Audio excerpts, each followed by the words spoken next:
বাংলাদেশের জন্য কি খুলতে যাচ্ছে কাতারের বিশাল চাকরির দরজা? কাতার এবার সরাসরি বাংলাদেশের ৫টি ট্রেনিং সেন্টার থেকে কর্মী নিতে চায়। কোন কোন সেক্টর থেকে লোক নেওয়া হবে? কত হাজার মানুষের চাকরির সুযোগ তৈরি হতে পারে? আর কাতারে যাওয়ার প্রক্রিয়া কি আরও সহজ হতে যাচ্ছে? পুরো বিষয়টা জানবো আজকের ভিডিওতে।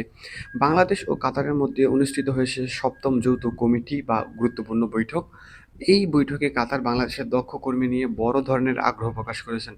বিশেষ করে বাংলাদেশের ৫টি সেক্টর থেকে তিনি কর্মী নিতে চান, অর্থাৎ কাতার কর্মী নিতে চায়। ঢাকায় অনুষ্ঠিত এই বৈঠকে উপস্থিত ছিলেন বাংলাদেশের প্রবাসী কল্যাণমন্ত্রী আরিফুল হক চৌধুরী এবং কাতারের শ্রমমন্ত্রী।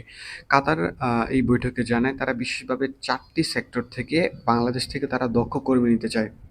প্রথম হলো যারা ইলেকট্রিক কাজ জানেন, দ্বিতীয় হলো প্লাম্বারের কাজ, তৃতীয় হলো এসি টেকনিশিয়ান, আর চতুর্থ হলো যারা ওয়েল্ডিংয়ের কাজ শিখেছেন।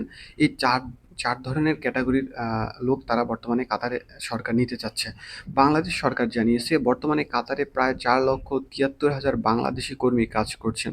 মন্ত্রী বলেন শুধু ২০২৩ সালে ওই ১,০০,০০০-এরও বেশি কর্মী কাতারে গেছেন এবং চলতি বছরে এর সংখ্যা আরও বাড়তে পারে বলে তিনি আশা করছেন। আরও গুরুত্বপূর্ণ বিষয় হলো বাংলাদেশের ৮টি বিভাগীয় শহরে কাতারের ভিসা সেন্টার এবং মেডিকেল সেন্টার স্থাপনের অনুরোধ করা হয়েছে।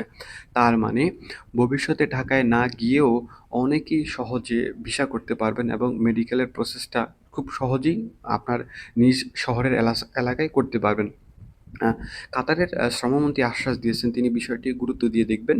সহজ ভাষায় যদি আপনাদের বলার চেষ্টা করি, বাংলাদেশের দক্ষ কর্মীর জন্য কাতারের নতুন সুযোগ তৈরি হতে যাচ্ছে। যারা টেকনিক্যাল কাজ শিখেছেন বা ট্রেনিং নিয়েছেন, তাদের বিদেশে চাকরি পাওয়ার সম্ভাবনা অনেক বেড়ে যেতে পারে। বিশেষ করে তরুণদের জন্য এটা হতে পারে বড় একটি ক্যারিয়ার অপরচুনিটি। আপনার মতে কাতারে বাংলাদেশের যে কর্মীর যে নতুন সুযোগটা তৈরি হয়েছে এটা কতটা গুরুত্বপূর্ণ?